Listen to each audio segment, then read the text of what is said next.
देश के यशस्वी प्रधानमंत्री आदरणीय नरेंद्र मोदी जी का धन्यवाद करना चाहूँगा। इन्होंने लाल किला की प्राचीर से 15 अगस्त को जीएसटी के टैक्सों का सरलीकरण करने के लिए बात की और ये मोदी की गारंटी है। मोदी जी जो बोलते हैं उसको पूरा करते हैं। आज जीएसटी काउंसिल की 56वीं बैठक थी। इस बैठक में हमारे भारत सरकार की वित्त मंत्री निर्मला सीतारमण जी और वित्त राज्य मंत्री और हमारे सभी फाइनेंस मिनिस्टर, प्रदेशों के मुख्यमंत्री, उप मुख्यमंत्री और सभी वित्त मंत्री आज इस जीएसटी काउंसिल की बैठक में उपस्थित थे। टैक्सों के सरलीकरण का आज एक ठोस निर्णय लिया गया, सभी ने उसका स्वागत किया है। कुछ टैक्स 18%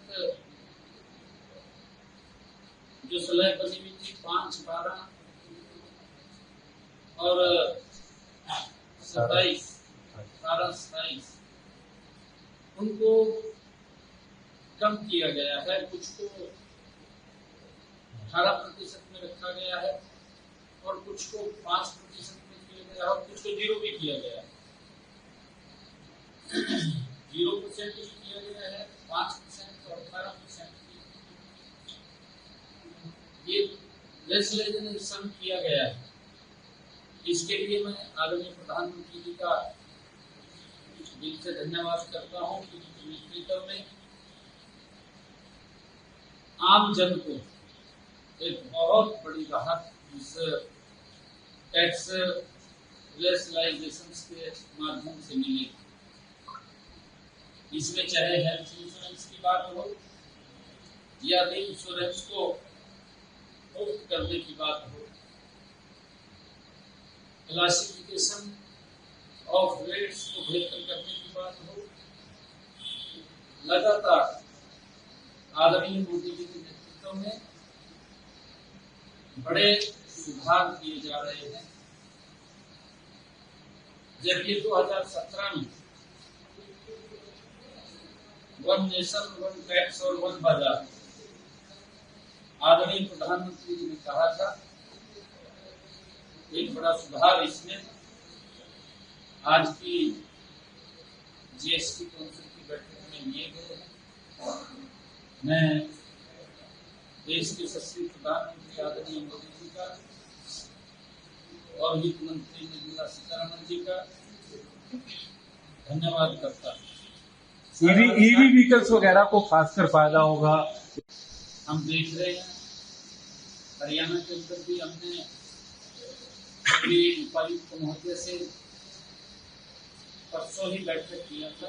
सबको दिशा निर्देश भी दिए हैं कि कहीं पर भी किसी प्रकार की किसी को हेल्प की आवश्यकता पड़े, हमारे अधिकारी तुरंत वहां जाकर के वो हेल्प देने का काम करें, ताकि इस प्राकृतिक आपदा से हम मिलकर के उसका सामना करें। एक सवाल ये रहेगा, किस तरह देखते हैं आने वाले समय किस तरह से लोगों को फायदा होगा जीएसटी में जो भी सुधार हो रहा है? देखिए, उसका प्रकार है और माननीय वित्त मंत्री जी की प्रेस कॉन्फ्रेंस सारा ब्रीफ से उसको बताएंगे। मैं तो धन्यवाद करता हूँ क्योंकि इतना बड़ा आम व्यक्ति को, गरीब व्यक्ति को छूट दी, चाहे मिल्क के प्रोडक्ट का हो उनको 0 भी किया है, 5% को लेकर के आ रहे हैं, और चाहे भोजन की बात हो, खाने की बात हो, ये उसको ऊपर कर से किया। सर, पड़ोसी राज्यों को आपने सहायता करी है 5-5 करोड़ की, पंजाब और जहाँ बाढ़ आई है 2 राज्यों की अगर बात की जाए, किस तरीके से उसको देखते हैं, क्या कहेंगे उन राज्यों की स्थिति को लेकर? आपने कहा आगे भी खड़े हैं। अभी देखिए, क्योंकि प्राकृतिक आपदा वो आई है और हमने कहा है, क्योंकि चाहे जम्मू कश्मीर है, पंजाब है, जम्मू कश्मीर में तो पिछले दिनों काफी लोग चले गए हैं और पंजाब में भी जो बाढ़ की भयानक स्थिति बनी है, बहुत सारे लोग प्रभावित हुए हैं। इस बात को लेकर के मैं लगातार बात भी कर रहा था और मानवता के नाते, पड़ोसी के नाते भी हम सब की ड्यूटी बनती है कि जब तक कोई प्राकृतिक आपदा आती है तो उस प्राकृतिक आपदा का मिलकर के एकजुट होकर के सामना करें और उस क्योंकि लोगों को सभी सहायता पहुंचे।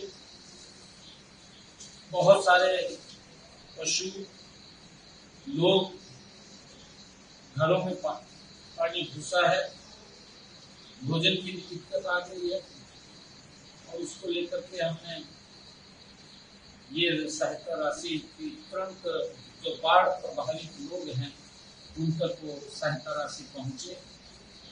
हमने 5-5 करोड़ रुपया देने का, पहुंचाने का काम नजर आएगा। अगर बड़ा टैक्स स्लैब खत्म होगा, हरियाणा की सरकार की बात करें तो कितना अनुमान आप लगाते हैं कि बड़ा टैक्स स्लैब होने से जो है ये जरूरी नुकसान होगा? उसके साथ साथ विपक्षी राज्य किस तरीके से इस फैसले पर जो है सहमत हुए थे? आपने देखिए, क्योंकि आदरणीय मोदी जी की जो सोच है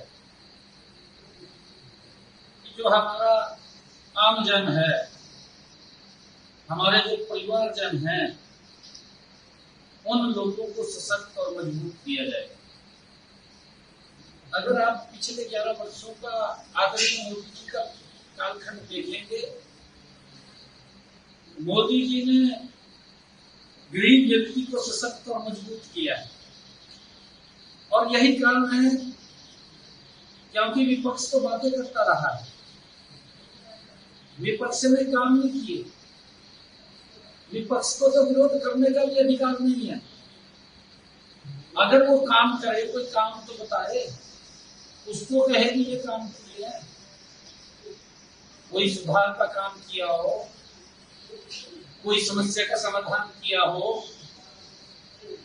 कांग्रेस के समय में जो इंडी गठबंधन के लोग हैं, समस्या और समस्या बनी है। लोगों को उन समस्याओं से जूझना पड़ा है। लोग चाहते थे कि समस्या का समाधान हो, कांग्रेस चाहती थी कि समस्या और गहरी हो जाए ताकि लोगों को डरा करके वोट लेने का काम करते रहे। और वो उनका ये धंधा था। आज वो मारे घूम रहे हैं, राहुल गांधी भी घूम रहे मारे। कभी लग जाता है ईवीएम खराब है और कभी बताने लग जाता है कि संविधान को खतरा है, अरे कहने लग जाता है वोट चोरी होती है। भाई आपके कारनामे हैं, ईवीएम भी आप दोष दे रहे हैं, आपके कारनामों के कारण है। आपने जो भ्रष्टाचार किया उसकी तरफ ध्यान नहीं है, आपने लोगों को जो प्रताड़ित किया उसकी तरफ ध्यान नहीं है। लोग समझ रहे हैं लोगों के साथ किस प्रकार का मजाक ही राहुल गांधी करता था। पहले तो बोल के कहा हम 9 सिलेंडर देंगे, फिर कह दिया 7 देंगे, 7 भी एक हफ्ते में मिला था 1 सिलेंडर। नहीं तो मैं खड़े रहा, चाहे बरसात, चाहे सर्दी, चाहे गर्मी, कुछ भी होती थी। लोग समझ रहे वोट तो इन्होंने अपने आप ही वो किया है, तो दोषारोपण दे रहे हैं। और जिस प्रकार के इनके क्रियाकलाप रहे, देश के लोगों ने इनको नकार दिया है। और आज ना तो ईवीएम खराब है, ना संविधान को खतरा है, ना कोई वोट चोरी हो रहा है, कांग्रेस का टुकड़ा साफ हो रहा है। सभी कांग्रेस की नीतियां गलत थी, इंडी गठबंधन की नीतियां गलत थी। ये तो लोग लोगों को डरा करके वोट लेते थे। लोगों का वोट अब निकल गया मोदी जी के समय में। और मोदी जी गरीब व्यक्ति को सशक्त और मजबूत कर रहे हैं, योजनाओं के माध्यम से कर रहे हैं। इतने फ्रस्ट्रेशन में आ गए लोग, ये भी नहीं देख रहे कि हमें क्या भाषा बोलनी है, क्या नहीं बोलनी है। किस प्रकार से इन्होंने मोदी जी की माता के प्रति अभद्र भाषा बोली, तो भाग्यपूर्ण संस्कार नहीं है कांग्रेस के। कांग्रेस के संस्कार नहीं है। ये तो विदेशी संस्कार है इनके पास, ये समझा किसी ने। भारतीय संस्कार नहीं है, विदेशी संस्कार है। आप माननी चाहिए इनकी गठबंधन को। और ये बिहार के अंदर जाकर के वो बिहार की ऐसी पवित्र धरा, जिस धरा के ऊपर गुरु गोविंद सिंह जी का प्रकाश पर्व हुआ, जिस धरा के ऊपर गौतम बुद्ध ने मानवता के लिए संदेश दिया, जिस धरा के ऊपर मां सीता आती है, उस धरा के लोग कांग्रेस और जो इंडी गठबंधन के लोग हैं, जो चारे माह भ्रष्टाचार में लिप्त हैं, उनको सबक सिखाने का काम करेंगे। अपनी तरफ नहीं वो लोग देख रहे, उनके समय में गुंडागर्दी कितनी थी, लोग बाहर नहीं निकल सकते थे, लोगों के अंदर भय होता था। परंतु अब मोदी जी के नेतृत्व में गति से विकास हो, लोगों के अंदर भय नहीं है, हर व्यक्ति का विकास हो रहा है। आज जीएसटी काउंसिल की जो 26वीं बैठक हुई है, 56वीं बैठक जो हुई है, और उसमें जो निर्णय लिए गए हैं वो सराहनीय है। गरीब व्यक्ति को उसका लाभ मिलेगा, बम्पर दिवाली मनेगी आम जनता। बहुत बहुत